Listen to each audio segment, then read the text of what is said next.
आज हम आपके लिए इम्पोर्टेंट क्वेश्चन बताएंगे जो बोर्ड एग्ज़ाम में आपके लिए हेल्पफुल होंगे।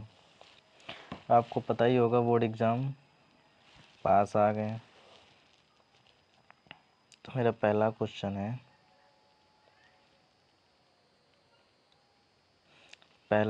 है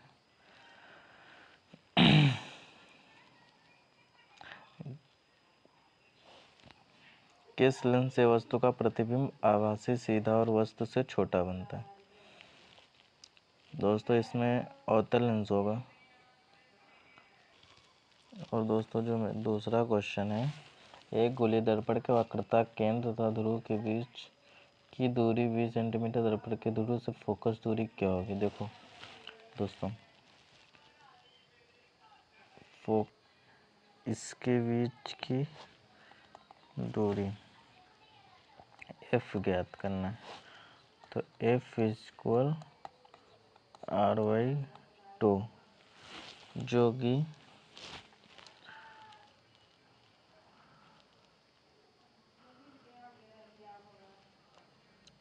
हमें क्या ज्ञात करना है, फोकस दूरी। फोकस दूरी कितनी दी गई, टोटल 20। तो ये हमारा कट के आ जाएगा 10 सेंटीमीटर। ठीक है दोस्तों।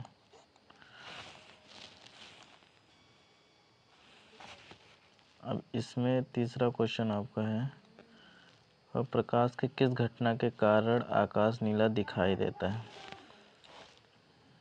देखो इसमें प्रकाश के प्रकीर्णन की घटना के कारण आकाश का रंग नीला दिखाई देता है। दोस्तों इसके बारे में आपको एक्सप्लेन कर देते हैं थोड़ा सा। ये आपका जो होता है प्रकाश के प्रकीर्णन की घटना के कारण, देखो लिख लो दोस्तों,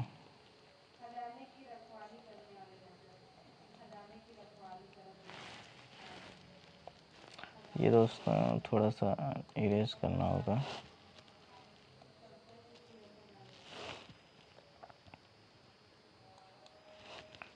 ठीक है दोस्तों।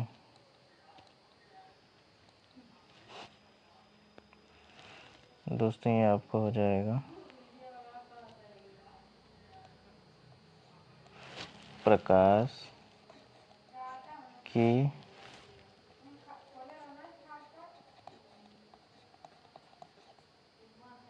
प्रकीर्णन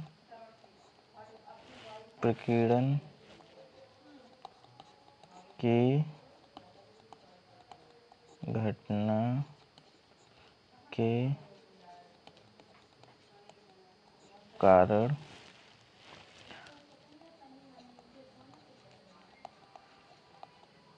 आकाश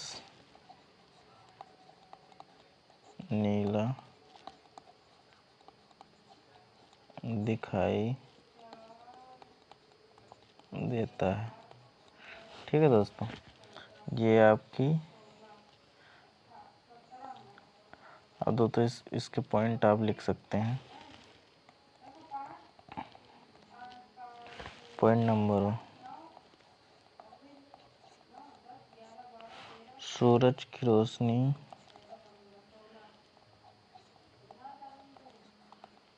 जब वायुमंडल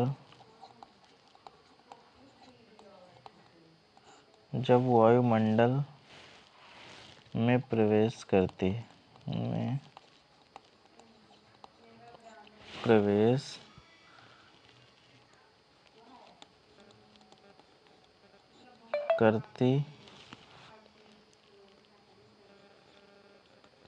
है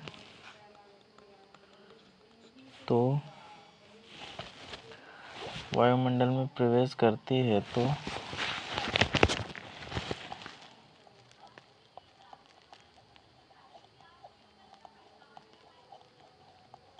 वायुमंडल की गैसें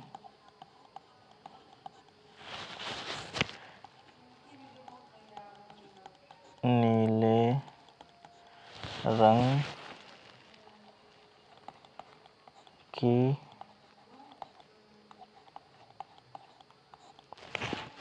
किरणों को बिखेर देती हैं।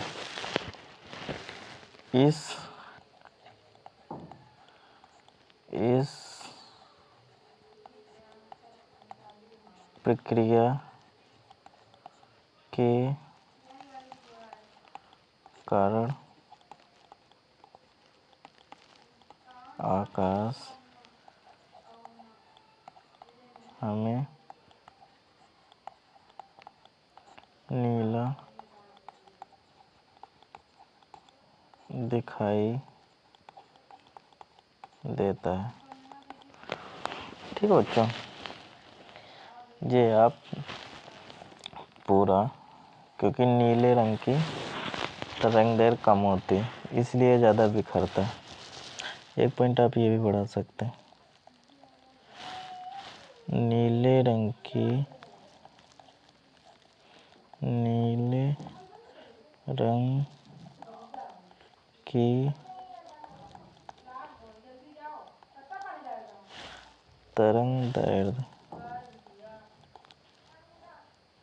तरंग दैर्घ्य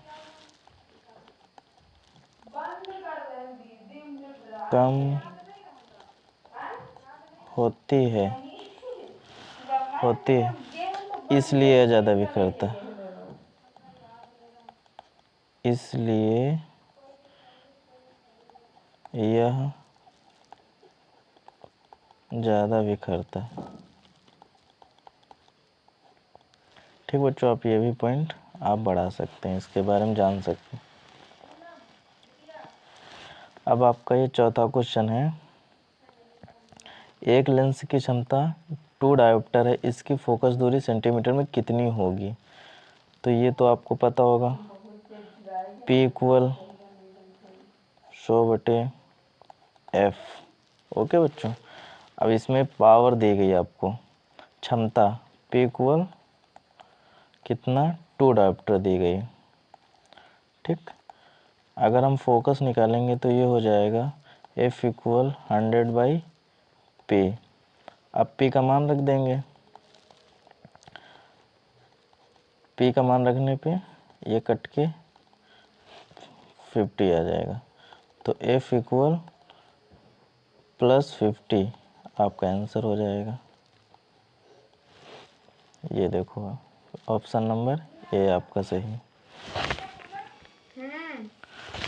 आपका जो 5वां क्वेश्चन है, फ्यूज तार को निम्नलिखित घरेलू विद्युत वितरण के किस तार के श्रेणी क्रम में जोड़ा जाता है? तो दोस्तों इसमें 4 ऑप्शन आपके दिए गए हैं। पहला है भू संपर्क तार, दूसरा है उदासीन तार, तीसरा है जीवित तार और चौथा है इनमें से कोई नहीं। तो आपका जो राइट क्वेश्चन है, राइट आंसर है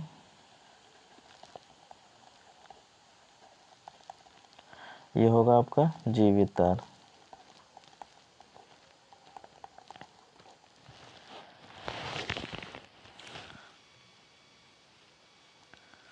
आपका 6 नंबर क्वेश्चन है, यदि शक्ति कार्य तथा समय के मात्रक क्रमशः x1, x2, x3 से प्रदर्शित किया जाए तो निम्नलिखित में कौन सा संबंध सही है? दोस्तों पहला ऑप्शन है x1 × x2 = x3, B option है x1 × x3 = x2, C option है आपका x2 × x3 = x1, आपका डी ऑप्शन है x1 × x2 × x3 = 1। तो दोस्तों इसमें आपका एक सूत्र होता है P = W/T, जो कि P क्षमता होता है, शक्ति जिसको बोलते हैं, और W आपका हो गया वर्क जिसको कार्य, और T = समय। ठीक है बच्चों, अब ये तीनों आपको दिए गए हैं, x1 x2 x3, तो p के जगह पे आपका मान रख देंगे x1, और दोस्तों और w के जगह पे मान रख देंगे x2, और t के जगह पे मान रख देंगे x3। तो ये आपका हो जाएगा, ये आपका x1 इक्वल w के x2 अपॉन x3। तो दोस्तों ये जो आपका बन जाएगा टू पूरा, ये हो जाएगा x1 dot x3 equal x2। ठीक है दोस्तों, ये आपका राइट आंसर होगा बी ऑप्शन। ठीक है बच्चों, और ये आपका 7वां क्वेश्चन है, एक चालक में 10 एम्पियर की धारा प्रवाहित होती है, तो इसके संगत 2 सेकंड में प्रवाहित होने वाले आवेश की मात्रा कितनी होगी। देखो बच्चों, आवेश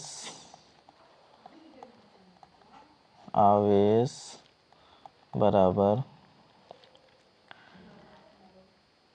आवेश को क्यों और धारा गुणे समय,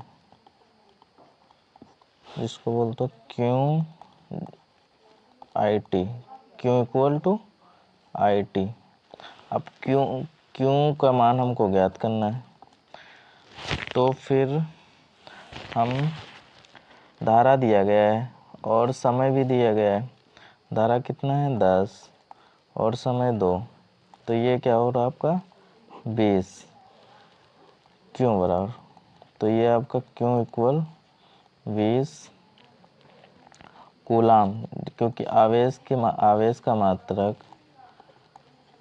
का जो आपका मात्रक होता है, आवेश का मात्रक, ये आपका कूलाम होता है। ठीक है बच्चों, तो ये 20 कूलाम हो जाएगा, जो कि आपका राइट आंसर सी है। दोस्तों ये आपके क्वेश्चन जो हैं अनसॉल्व के हैं, जो दोस्तों आपके एकदम महत्वपूर्ण क्वेश्चन हैं, आप इनको तैयार कर सकते हैं। ठीक है बच्चों, नमस्कार, थैंक यू।